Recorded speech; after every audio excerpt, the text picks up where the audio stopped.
Tunga lafiya ka samba flani mugan ani nani programu e ma min be no ko terrain ti bolo terrain be tunga lafiya bolo banangoroni kaw fe no terrain kelen la bela jele titre foncier di 15 sur 20 ibse ka dogo ni sara kalo ero war keme duruni bi wolonvla ani saba awo ero war keme duruni bi wolonvla ani saba fo san kele o konnala walma ero war keme saba ni bishege kalo tan ani shegin konnala terrain yere musaka se fa wari million nani ani wa keme ni kla terrain sara la terrain papier alebeke itay e ma mi fana be no ko terrain bi bolo ibe fe ka jo amusaka beti bolo yoroni kele e se ki se no tunga lafiya ka tona ni oye pari no so jo ton o mala samba flani mugan anan to sebon ulu damnena villa simple ale million mugan ani wore a ton wari ero war keme duru ani e bishegi etage duplexi ale million binani ani flay a ton wari ero war keme wolonvla ani bishegi ni be fe ka i to sebe awole anga nega juru strala e mami fana be no ko appartement kadigi tunga lafiya na appartement ke banangoroni kaw fe no appartement songo e million mugan ani nani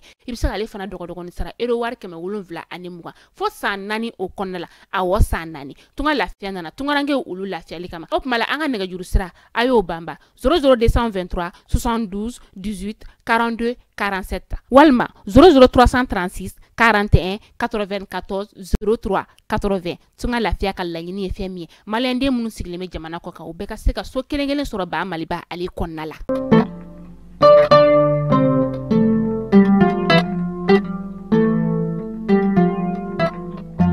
bismillah mali kunnafoni jabarani kan bamanankan kunnafoni kɛnɛ kan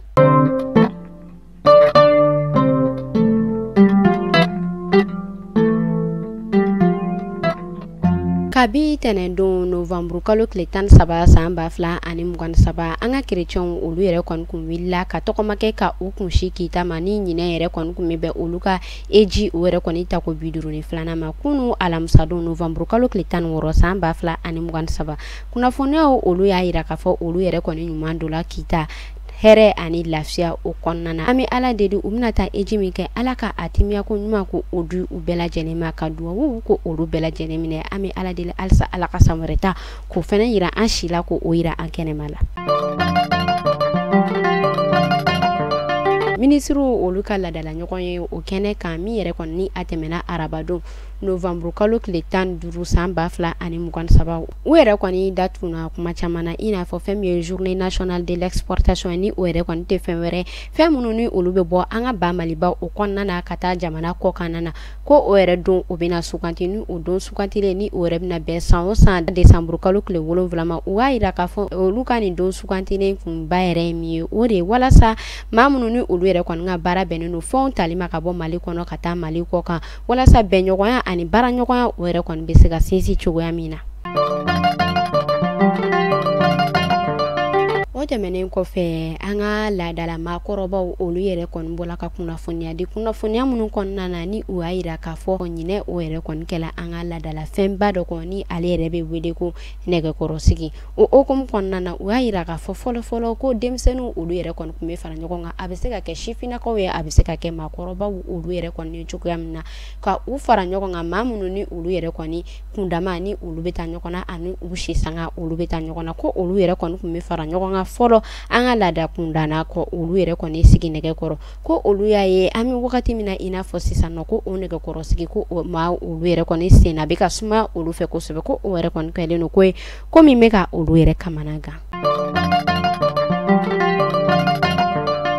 an bɛ taa Sikaso kɛrɛnkɛrɛnnenya la Kɛnɛdugu a yirala k'a fɔ ka bi tɛnɛn don novembre kalo tile 17 san 2023 kɔnɔna na olu yɛrɛ kɔni kɛlen don ka festival labɛn festival min yɛrɛ kɔnɔna na ni a yirala k'a fɔ fɛn caman o yɛrɛ kɔni bilalen don a kɛnɛ kan i n'a fɔ fɛn minnu yɛrɛ ye an ka dumuni bayɛlɛmalenw ye ani fɛn min ye fini an ka laadala fini kɔrɔw ye ani an ka laadala fɛn labɛnnikɛfɛnw olu yɛrɛ kɔni caman ko o yɛrɛ kɔni tonnen don ni festival in kɛnɛ kan kunnafoniyaw olu y'a yira k'a fɔ Burkina Côte d'Ivoire Togo ani Niger olu yɛrɛ kɔni caman bɛ ni festival kɛ kɛnɛ in kan n'u yɛrɛ kɔni ka minɛ feeretaw olu ye min yɛrɛ festival in u y'a yira k'a fɔ ale yɛrɛ kɔni kun o kan ka cɛ novembre kalo tile 19 san 2023 kɔnɔna na halisa sa amito Sikaso ale marabolo kɔnɔna an bɛ taa Yanfoyilakaw olu fɛ yen nɔ kunnafoniyaw olu bɔla ka yira k'a fɔ Yanfoyilakaw olu yɛrɛ kɔni kɛlen don ka campagne chirurgie gratuite organiser o campagne o yɛrɛ kɔni dabɔlen don mun kama ala ye maa minnu ko olu lajarabi bugun na bugun ni ale tɛ dɔwɛrɛ ale bɛ fongo ɲɛkisɛ o yɛrɛ kɔni sanfɛ ka maaw ko olu yɛrɛ kɔni dɛsɛ lagɛliko cɛnni na u b'a yira k'a fɔ u yɛrɛ kɔni bɛna nin ŋaniya sigi in kɛ walasa maa 100 ɲɔgɔn kɔ ka se ko olu furakɛ fu fɛn min yɛrɛ tɔgɔ ye ko bugun ko o ta ka bɔ olu ɲɛ kan ko olu furakɛ walasa fɛn min yɛrɛ tɔgɔ ye ko bugun o yɛrɛ kɔni bɛ se ka dɔgɔya adamadenw olu la cogo min na walasa adamadenw olu yɛrɛ kɔni bɛ se ka lafiya ŋaniya in o yɛrɛ kɔni bɔla Yanfoyila ali CSRF maa yɔrɔ u ye kunnafoniya di k'a yira k'a fɔ dugudenw na ko furakɛli ninnu olu yɛrɛ kɔni bɛ se ka daminɛ novembre kalo tile 15 la fo ka taa se novembre kalo tile 25 ma ko ala ye maa minnu lajarabi nin bana kofɔtɔ in na k'u ka u jija ka wulikajɔ kɛ walasa u bɛ se ka se olu ma cogo min na u bɛ se k'u furakɛ fu ani falaki. Ameta Bafulabe anayirala k'a fɔ arabadon novembre kalo tile 15 san 2027 a Bafulabe ani Mayina marabolo olu yɛrɛ bɛɛ bɔla ka wulikajɔ ani nisɔndiaba kɛ sifinakaw ani makɔrɔbaw olu bɛɛ lajɛlen k'a yira k'a fɔ olu yɛrɛ ka wulikajɔ in ani ɲɛnajɛ in o yɛrɛ kun tɛ foyi ye ka foli ani tasibila kɛ ka ɲɛsin fanga tigilamɔgɔw ma ka sabu kɛ an ka fanga tigilamɔgɔw olu yɛrɛ kɔni sela ka sebaya ta Kidal dugu kɔnɔna na ko olu ka wulikajɔ in kun ye o de o hukumu kɔnɔna na u ka mɛriw olu yɛrɛ kɔni bɔla k'a yira k'a fɔ ko olu yɛrɛ kɔni nisɔndiyalen don kosɛbɛ ko olu yɛrɛ kɔni bɛ wele bila an ka camancɛ faga ale ɲɛmɔgɔ ma ni ale bɛ wele ko Colonel Asimi Goyita walasa a ka se ka kun bɔ san 2024 o jamana ɲɛmɔgɔ kalata o yɛrɛ kɔni sen na.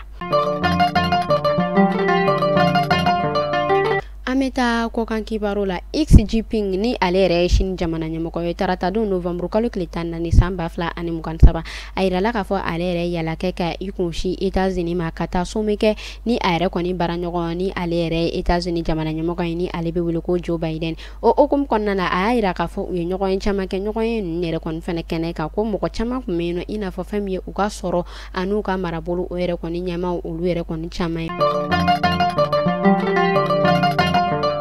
Kunnafoni kuncɛla an bɛ taa Senegali fanga sinamatɔ ɲɛmaa ni ale bɛ wele ko Ousmane Sonko kunnafoniyaw olu kun y'a yira k'a fɔ Ousmane Sonko ko ale yɛrɛ kɔni tɔgɔ ko o yɛrɛ kɔni bɔla san 2024 nata jamana ɲɛmɔgɔ kalata o yɛrɛ kɔni na ni o yɛrɛ kɔni kɛla sababu ye min yɛrɛ ni o yɛrɛ kɔni ma bɛn ale fɛla mɔgɔ ma kunnafoniyaw u y'a yira k'a fɔ bi jumadon novembre kalo tile 17 san 2027 kɔnɔna na ko o yɛrɛ kɔni kiri kan ka tigɛ n'a sɔrɔ Ousmane Sonko ni ale yɛrɛ kɔni tɔgɔ o yɛrɛ kɔni kan ka ye jamana ɲɛmɔgɔ kalata nata ni min yɛrɛ ni o kan ka kɛ san 2024 na o y'a yira k'a fɔ manifestation min yɛrɛ ni o yɛrɛ kɔni kan ka bɔ ko o yɛrɛ kɔni kan ka kɛ dɔw yɛrɛ ko olu yɛrɛ kɔni y'a daminɛ kabi suro ka tasuma mɛnɛ o yɛrɛ kɔni kɛ u ka dugu kɔnɔna na k'u ka dusuma kasiru olu kɔni yira walasa Ousmane Sonko ale yɛrɛ kɔni tɔgɔ o bɛ se ka ye u ka jamana ɲɛmɔgɔ kalata o yɛrɛ kɔni natala min kan ka kɛ san 2024